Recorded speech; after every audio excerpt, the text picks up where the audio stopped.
Donc vous l'aurez compris sur le titre de cette slide, mon objectif aujourd'hui est de vous parler des nouvelles écritures publicitaires qui trouvent leur écho sur la plateforme YouTube et de vous parler des tendances en matière de création publicitaire. Donc je vais à peu près pendant 5 minutes vous passer les grandes tendances qui émergent en ce moment. Et puis après, nous aurons le plaisir d'accueillir Tristan Héringer, qui est le directeur marketing digital de Je mets Maybelline, Garnier et Ici, qui viendra nous parler de sa collaboration avec Enjoy Phoenix. Si vous ne connaissez pas Enjoy Phoenix, vous avez à peu près 5 minutes pour regarder ces vidéos sur YouTube. Donc tout d'abord, une précaution oratoire. Il y a à peu près 40% des formats publicitaires que les marques nous confient, donc des formats publicitaires, qui sont des formats qui sont faits initialement pour la télévision. Donc du 30 secondes classique, du format fait pour la télévision. Les marques nous confient leur format télé essentiellement pour aller chercher des audiences qu'elles ne trouvent plus en télé, donc les petits consommateurs télé. Donc ça, c'est les premiers 40%. Mais aujourd'hui, ce que je vous propose, c'est qu'on s'attarde sur les 60% restants qui sont des formats publicitaires généralement assez originaux et conçus pour la vidéo en ligne. Donc ce qu'il faut avoir en tête, c'est que sur YouTube, vous avez chaque minute, 400 heures de contenu qui est téléchargé. Minute, 400 heures. Ce qui veut dire en fait que YouTube est essentiellement le terreau de l'ensemble des nouvelles créations vidéo, de l'ensemble des nouvelles expressions qui passent par la vidéo. Et on a également sur YouTube les nouveaux talents qui émergent beaucoup plus qu'aujourd'hui qu'ils n'émergeaient autrefois sur la télévision. Donc c'est vraiment un hub où on voit toutes les formes et toutes les créativités, toutes les libertés émerger. Donc ce que je vous propose aujourd'hui, c'est de regarder comment les marques s'approprient tout ce champ des possibles pour exprimer leur communication 360 et faire essentiellement du brand content. Donc quand une marque réfléchit à sa communication, elle va réfléchir événementiel, sponsoring, packaging, l'ensemble des leviers. Et ce qu'elle fait, c'est qu'en fonction des actions qu'elle a mises en œuvre, elle peut les exprimer et les relayer en vidéo sur la plateforme. Donc on va regarder ensemble 4 grandes tendances qui émergent. Donc la première tendance est une tendance ici qu'on voit exprimée par Dyson. Donc la première réalité de la plateforme, c'est que la première bonne nouvelle, c'est qu'il y a 0 contrainte de temps. Concrètement, ça veut dire qu'une publicité coûtera exactement la même chose sur la plateforme, qu'elle dure 10 secondes, 2 minutes ou 24 heures. Des marques ont fait des publicités de plus de 24 heures. Donc vous avez ici un exemple qui est l'exemple de Dyson, donc pour le lancement de son ventilateur, qui a 2 caractéristiques produits, qui est qu'il n'a pas de pale au milieu, et en plus il est sans bruit. Et ils ont eu l'idée d'utiliser un format vidéo très populaire sur la plateforme, qui est le format Chain Reaction. Donc Chain Reaction, c'est classiquement les dominos. Donc vous voyez ces vidéos, vous avez des dominos qui font tomber des trucs. Et donc en fait, ils ont utilisé ces vidéos très populaires pour créer cette vidéo qui est une expérience où ils démontrent non seulement le bénéfice de ne pas avoir de pale, mais en plus la vidéo, et on croit sans le son, mais quand on met vraiment le son au maximum, c'est juste le bruit des ventilateurs. Donc ils transmettent 2 bénéfices produits qui sont impossibles à transmettre sur un format classique en 30 secondes. Et cette vidéo a fait en organique 3 millions de vues. 0 contrainte de temps, donc la possibilité de raconter des vraies histoires.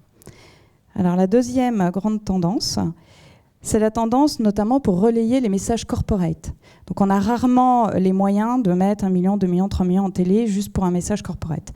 Donc beaucoup de marques viennent sur la plateforme pour relayer leurs valeurs corporate. On a ici l'exemple de Nespresso. En fait, la manière dont ils l'ont travaillé, ils ont d'abord diffusé leur publicité George Clooney classique. Ils ont regardé qui n'avait pas skippé la pub. Donc ils avaient à peu près 25% des gens qui n'avaient pas skippé la pub. Et à ces personnes qui n'ont pas skippé la pub, ils ont passé ensuite la vidéo qui était leur message corporate sur leur engagement auprès des producteurs de café en Afrique. Donc pouvoir créer un message à suite en récupérant les signaux de la première campagne pour ensuite aller dire un message complémentaire. Troisième exemple, c'est l'exemple de Total qui a relayé ses actions de sponsoring en embarquant sur la voiture qu'il sponsorisait une caméra 360. Vous avez dû voir, il y a eu beaucoup d'RP sur le lancement de ces formats 360. Et donc en fait le principe c'est que l'internaute peut, en faisant bouger avec la souris la vidéo, voir ce qui se passe dans le ciel et notamment derrière, sur les côtés.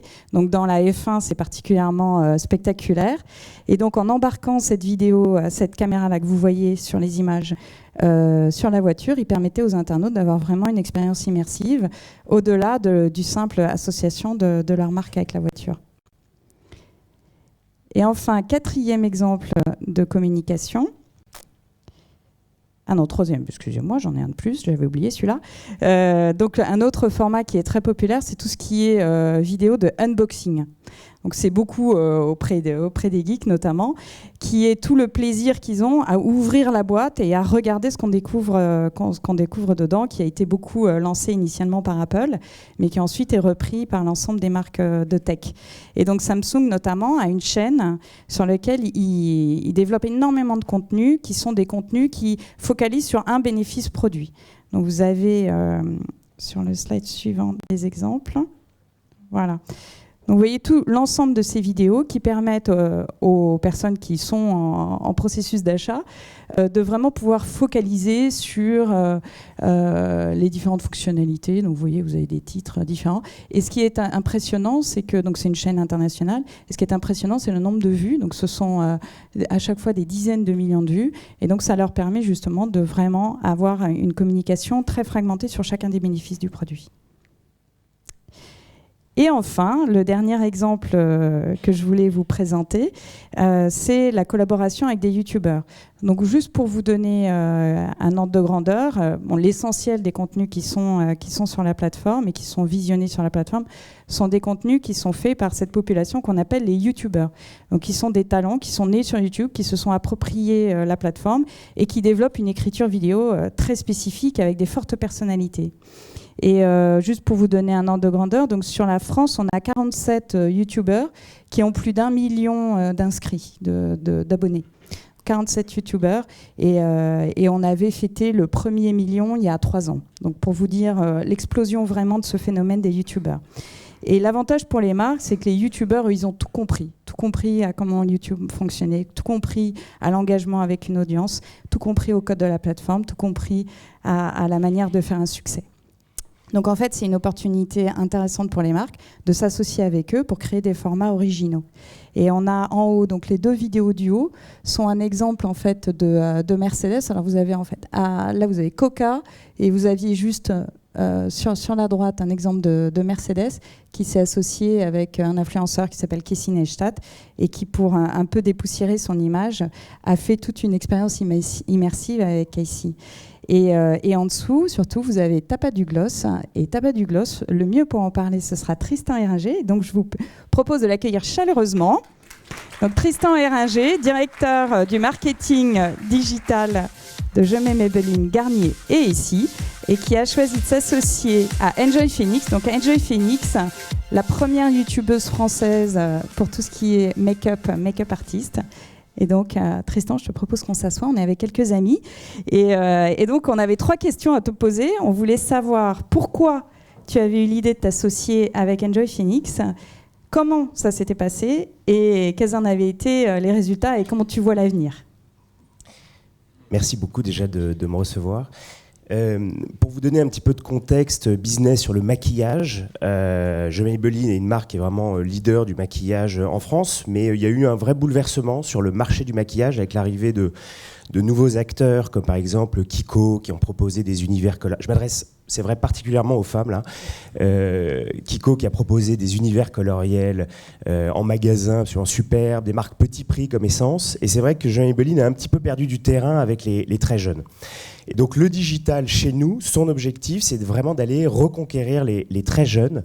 Et donc la première chose qu'on a fait, c'est de produire du contenu qui allait faire de Je mets Maybelline une love brand vis-à-vis d'elle. Donc on a commencé à regarder ce qu'elle... tout à fait. ce qu'elle consommait sur Internet, quels étaient les touchpoints de la beauté aujourd'hui sur Internet, et ce qu'on voit ou ce qu'on ne voit pas, c'est qu'elle consomme des tutoriels, des recommandations de blogueuses, qu'elle surconsomme les réseaux sociaux, et parmi tous ces points de contact, il y en a un qui est aujourd'hui devenu vraiment indispensable sur la beauté, qui est YouTube, puisque 97% de ce qui est dit, montré sur YouTube sur la beauté est produit par des youtubeurs. Donc assez évidemment, on avait envie de rencontrer des youtubeurs pour produire du contenu qui allait plaire aux très jeunes. Alors, pour ça, je tiens vraiment à remercier Google, puisqu'on a organisé, enfin vous avez organisé pour nous un Google Brand Lab qui a été une sorte de super session de brainstorming, où on a regardé toutes les best practices, tous les codes qui étaient liés à YouTube. J'avais même amené d'ailleurs mes agences de création pour qu'elles co-réfléchissent avec nous, et est venue l'idée de créer une série d'émissions autour du maquillage.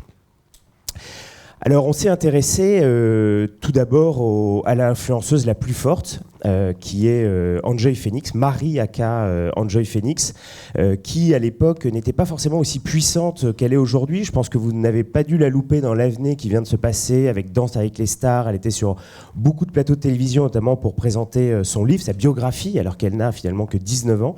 Mais elle est extrêmement puissante et c'est une véritable professionnelle. Je vous donnerai deux, trois petites anecdotes après.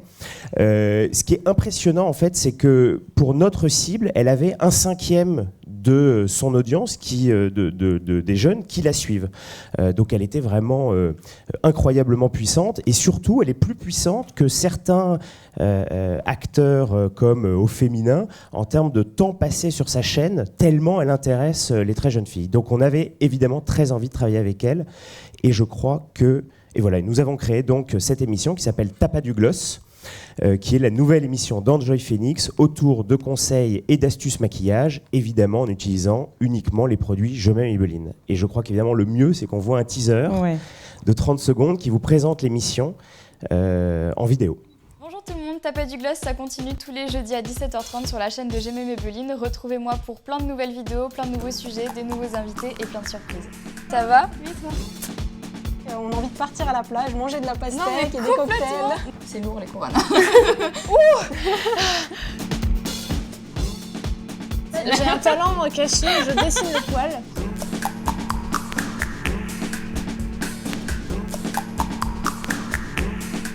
Ni une jeune fille, bon... mais ça cartonne. Non mais franchement, pour les soirées de Noël... Il est temps d'aller voir comment Enjoy Phoenix conseille de se maquiller pour le soir de Noël. Complètement. En nail art, on est max, hein, je veux dire, oui, clairement. Moi, j'ai quand même mis un rouge à ongles assorti à ma robe. C'est sublime, c'est sublime. Alors, juste pour vous dire, vous donner une petite anecdote pour vous faire comprendre ce que ça implique de travailler avec un youtubeur. C'est vrai que quand on travaille dans le groupe L'Oréal, on a tendance à vouloir écrire des scénarios, à préparer vraiment à l'avance, à être un peu interventionniste dans les productions de contenu. Et donc, on avait des idées qui se sont avérées absolument stupides. On voulait lui demander qu'elle ouvre un frigo avec toute la gamme de vernis à ongles dedans. Bon, elle nous a dit, attendez, stop.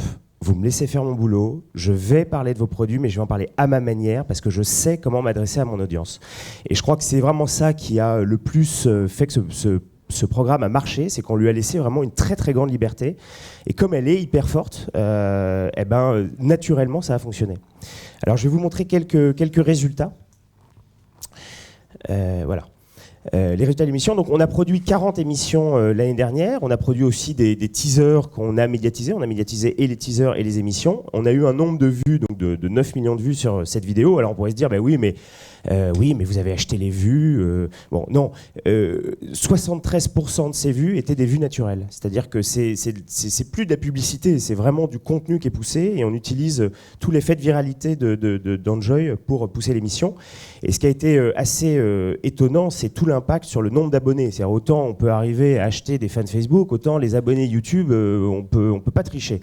ce qui prouve vraiment la vivacité de votre programme. Et on est passé de 30 000 abonnés au début de l'année à 175 000. On est aujourd'hui la première chaîne de maquillage de marque sur YouTube, loin devant le numéro 2, et avec des chiffres d'interaction x26% à ce qu'on avait avant sur notre chaîne, un temps passé de 6 minutes. Les émissions durent en moyenne, alors duraient au début d'ailleurs 7 à 8 minutes, et les gens sont tellement contents de la durée de l'émission que finalement ça dure 12 minutes aujourd'hui. Je vous conseille d'aller regarder une émission pour voir ce que c'est génial. Et forcément, ça a complètement modifié tous les résultats de la chaîne YouTube de Jérémy Belline. Puisque vous voyez qu'en 2014, en bleu, vous avez la part de ce qui était publicitaire. Et vous voyez qu'entre 2014 et 2015, on a complètement modifié les origines des vues sur notre chaîne, puisqu'on était autour de 75% de vues payées, et on est passé sous la barre des 50% de vues payées sur la chaîne, ce qui fait que le earned est passé en premier devant le paid, ce qui était pour nous en tout cas vraiment...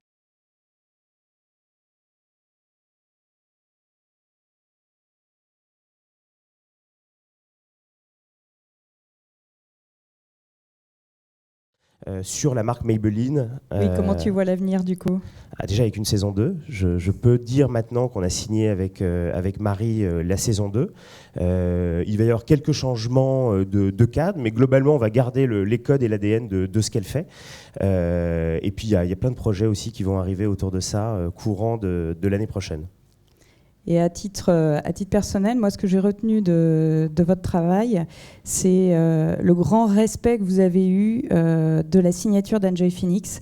Et ça, c'est le learning de toute façon pour toutes les personnes qui veulent travailler avec des youtubeurs. C'est qu'ils ont leur signature. Ce ne sont pas des acteurs, c'est-à-dire qu'ils ne vont pas changer. Ils ont un immense respect de leur communauté. Leur communauté est exigeante. Dès qu'ils sortent, dès qu'ils font quelque chose qui est non conforme avec leurs valeurs, ils ont la communauté qui leur hurle dessus.